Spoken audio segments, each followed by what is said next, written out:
بسم اللہ الرحمن الرحیم۔ ناظرین، پولیس والا یہ ہے میرا آج کا ٹاپک جس کا میں انٹرویو کرنے جا رہا ہوں۔ جی ہاں، وہ شخص جس کے بارے میں جب ہم سوچتے ہیں تو ہمارا ذہن منفی خیالات کی بلندیوں کو چھونے لگتا ہے۔ ناظرین، میں نے سوچا اس شخص کے اندر کا حال بھی تو جانوں جس کو دیکھ کر کبھی بھی ہمارے دل میں محبت نہیں جاگتی۔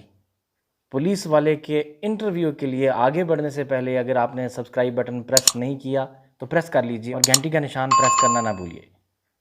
ناظرین، پولیس والا بولا کہ جب میں نے ہوش سنبھالا تو اپنے آپ کو گاؤں کے کھیتوں میں کھیلتے پایا۔ میرا بوڑھا باپ اپنی کدال کو کاندھے پر رکھ کر جب گھر کی دہلیز پر قدم رکھتا تھا تو تھکن سے وہ چور ہونے کی وجہ سے کھڑا نہیں ہو پاتا تھا۔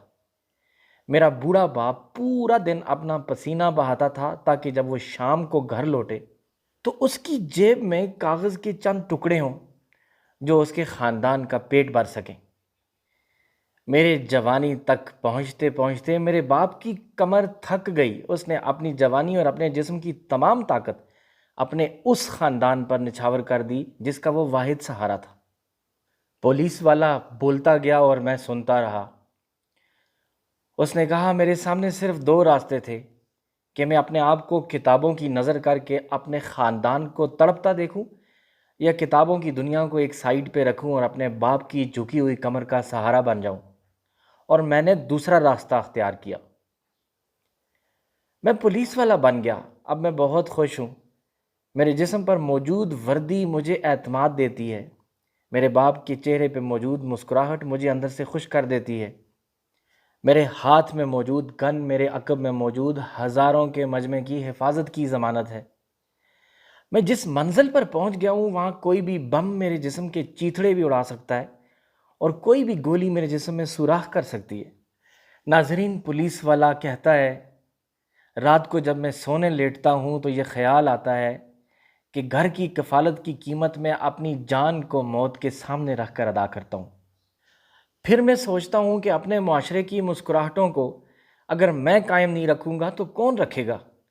میری جگہ دوسرے جو اس جگہ کھڑے ہو کر کبھی کسی اسکول کی حفاظت کرتے ہیں، کبھی کسی وزیر کی حفاظت کرتے ہیں، کسی مسجد کے دروازے سے موت کے گزر کے سامنے ڈھال بنتے ہیں، یا کسی چرچ کی گھنٹیوں کا وجود قائم رکھنے کے لیے کھڑے ہوتے ہیں، کسی کھیل کے میدان کے گرد پہرا دیتے ہیں، کسی ڈاکو کی گولیوں کے سامنے کھڑے ہوتے ہیں، یا پھر کسی ہاسپٹل کے گیٹ پر کھڑے نظر آتے ہیں، آخر وہ سب بھی تو کسی کے پیارے ہیں۔ ان سب کے کندھوں پر بھی میری طرح اپنے خاندان کی ذمہ داریاں ہوں گی۔ اگلی صبح میں کسی سڑک کے چوراہے پر کھڑا ایک نئے دن کا آغاز کرتا ہوں۔ اب میرے ہاتھ میں گن نہیں ہوتی۔ سورج کی کرنوں کے آغاز کے ساتھ میرے بازو گاڑیوں کی لمبی قطاروں کو سنبھالنے کا آغاز کرتے ہیں، اور پھر بغیر کسی سائے کے دوپہر کی جلتی دھوپ مجھے اپنے حصار میں لے لیتی ہے۔ ناظرین، پولیس والا بولتا گیا اور میں خاموشی سے اس کے الفاظ کو اپنے دل اور دماغ کے اندر اتارتا گیا۔ اس نے کہا، میں کسی کو چند لمحوں کے لیے روڈ پر روکتا ہوں تو کئی برے الفاظ سے مجھے واسطہ پڑتا ہے۔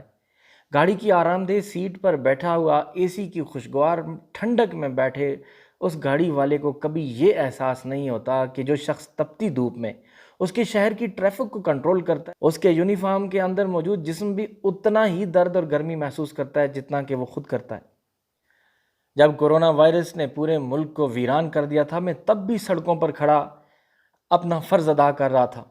میں فرنٹ لائن پہ لڑتے ڈاکٹرز کو سیلیوٹ بھی کرتا رہا۔ میں آپ کا سپاہی آپ کی حفاظت کے لیے ہمیشہ کھڑا رہوں گا۔ ناظرین، ایک پولیس والے کے یہ الفاظ سن کر کیا آپ اس پولیس والے کو بھی سیلیوٹ کا حقدار نہیں سمجھتے؟ اگر آج آپ کو میرا یہ ویلاگ پسند آیا ہو تو فیڈ بیک ضرور دیجیے گا۔